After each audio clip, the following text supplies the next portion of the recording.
Now that you know how to access the maps, let me show you what you will find in the secondary literacy learning maps.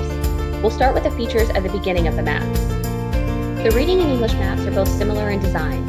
In each grade level map, you will find the grade level reading band, scope and sequence, year at a glance calendar, instructional framework, course assessments, unit overviews, and modules.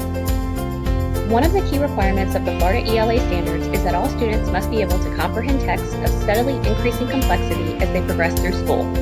This band changes and increases in complexity from one grade to the next. You will find the grade level text complexity band at the top of each page of your learning map. Your job will require you to provide additional support for students who read well above and well below the grade level band. Even those students on grade level are likely to need scaffolding as they master higher levels of text complexity.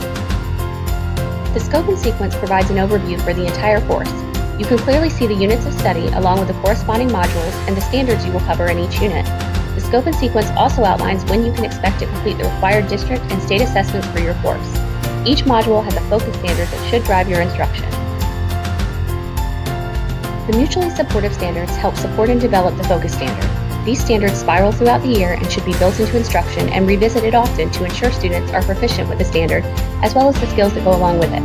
The recursive standards support reading, writing, speaking, listening, and language and should be embedded in instruction throughout the year.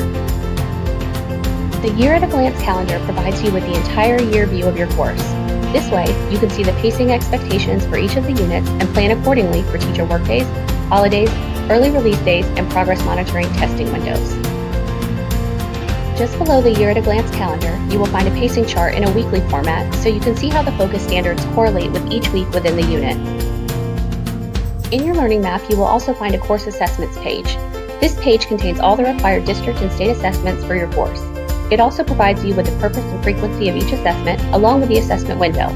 On the English maps, the text sets and writing prompts for each unit are linked on this page. Each of these assessments are covered more in depth in their respective webinars. In part 2 of the next webinar, we'll discuss expectations for teaching and learning.